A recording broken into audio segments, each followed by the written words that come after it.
Right, so hello, welcome back to the channel. It's a terribly sad day because the footballing world has lost one of its biggest icons, Sir Bobby Charlton. The 86-year-old lost his battle with dementia, and the word legend always gets thrown around a bit too often for my liking, but legend, it's even a bit of an understatement for what Bobby actually was. Because this man is potentially England's greatest ever player, and there is a general consensus around him that he is England's greatest ever player, and he could potentially be Man United's greatest ever player. And the fact that England have had so many wonderful players and Man United have had so many wonderful players, the fact that he's in the discussion for being at the top of both of them, it really speaks true to how good he actually was. He also had his brother Jack Charlton, who played football, of course, for Leeds, and he's even second cousins with Jackie Milburn, who, before Shearer was about, was considered Newcastle's greatest ever player. So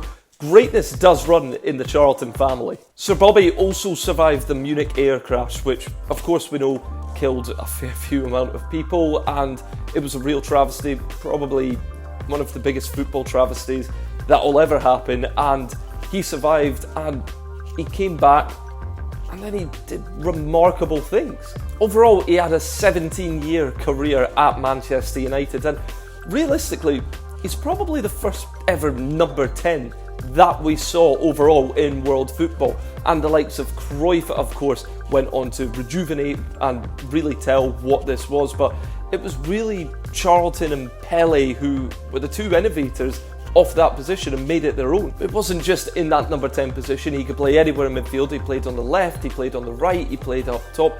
He was one of those special utility players.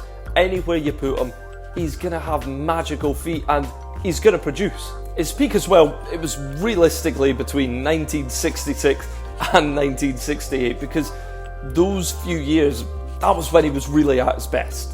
And as I'm sure a lot of you know, England won the World Cup in 1966, as I begrudgingly say that. But Charlton, he was immense in that because he won Player of the Tournament, he won the Ballon d'Or that year as well. And as well as that, England don't win the World Cup without the brilliance that he had. I know that Bobby Moore was so special at the back, and then of course you've got the likes of Jimmy Greaves getting the hat-trick in the final and so forth, but Charlton won the best player for the reason. Everything went through him.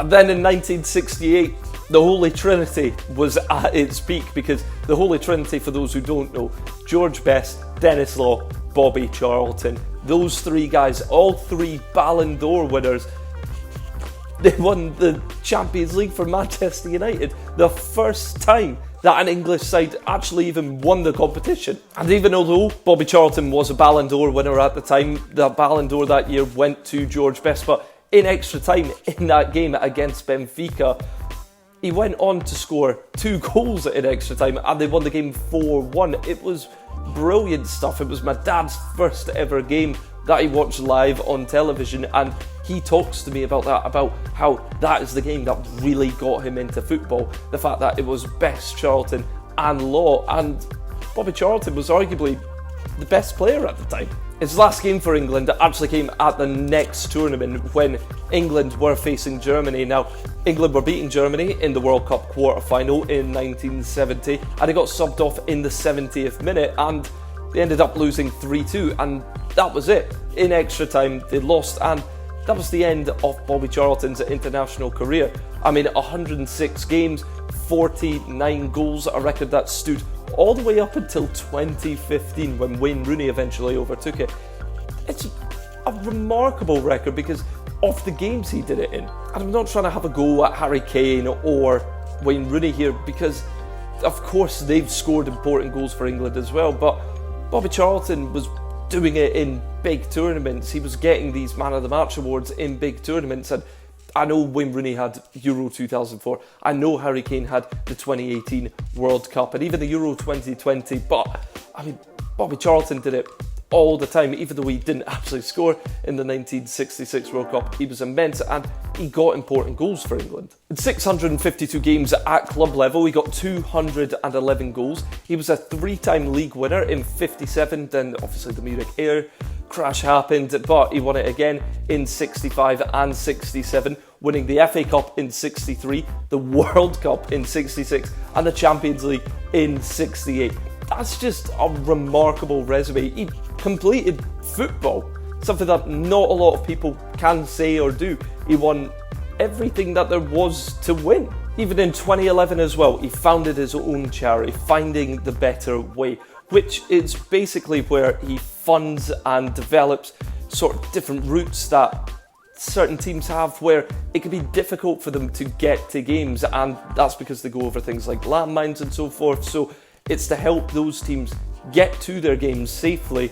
Obviously, after everything that happened with him and Manchester United, it's a brilliant charity idea. He got an OBE in 1969, he got a CBE in 1974, and he eventually got knighted by Queen Elizabeth II in 1994 for his services in football, which is just brilliant overall. There's a statue outside of Old Trafford, of course, of the Holy Trinity with him, best law, and it's such an iconic statue outside of the Theatre of Dreams, one of the best and most iconic stadiums in the world. He's got a training ground at England named after him, and alongside that as well, he got Sports Personality of the Year Lifetime Achievement Award in 2008, and his brother Jack Charlton in it has a brilliant speech in it, calling Bobby Charlton the best footballer that has ever played the game, and his brother, and it's an emotional, powerful interview that I would advise that you go and see as well. But it's not just his brother who said brilliant words about him. Of course, you see everyone in the world of football and outside of it currently flooding the likes of Twitter, Facebook, on the BBC, on Sky, all flooding them with words about how brilliant Bobby Charlton really was, both as a person and a footballer. His manager of the England side, Sir Alf Ramsey, said about him, "He is one of the greatest players I've ever seen. Very much the linchpin of the 1966 team. He wasn't just a great goal scorer with a blistering shot using either foot. Bobby was a player who could also do his share of hard work." His teammate and one of the Holy Trinity, of course, George Best, said, "He was my teammate, and what a pleasure it was to play alongside him. I don't think I've seen anybody who could beat players as easily as him, myself included." Dennis Law said about him, "The game is never easy, but it comes easier when you've got players like that." Bobby had a bit of everything. He was marvellous crosser of the ball and scored tremendous amounts of goals. He had a fantastic shot. It was so powerful. Even the great Sir Alex Ferguson said, "I owe my life at Manchester United to Bobby. My time at Manchester United has been laced with all these great moments, but none more so than my friendship with Bobby and what he's done for me." The great attribute of Bobby, and it's a great example to follow for everyone who has been successful, is how he keeps his feet to the ground and retained his humility all his life. Franz Beckenbauer, the greatest defender to have ever lived, him or Maldini, and the likes of Eusebio as well. Beckenbauer said about his creativity, but how he covered the pitch all the time. Eusebio as well said that it wasn't an inch that he didn't cover. He was just a real workhorse who was immensely talented. And for the new school likes of players as well, Ryan Giggs said that Bobby Charlton epitomises everything about Manchester United. David Beckham went to the Bobby Charlton football school when he was 10 years old, and he has spoke highly on Bobby Charlton, saying that he owes everything that he has to Bobby Charlton, because if not, maybe he wouldn't have been a footballer or having the chance to live his dream out.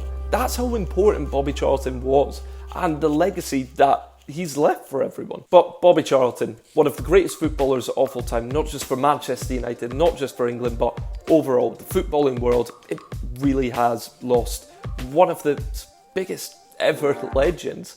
And to his family, his friends, sending all thoughts and prayers for those guys, and a massive respect to Sir Bobby Charlton, the greatest English footballer of all time. Thank you so much for watching this video as well. Bit of a different one, bit of a different tone to it all as well. But, when a legend dies, you need to highlight the importance and the legacy that they have. But yeah, thank you so much for watching. If you could like, share and subscribe as well, that would be brilliant. Thank you so much and cheers.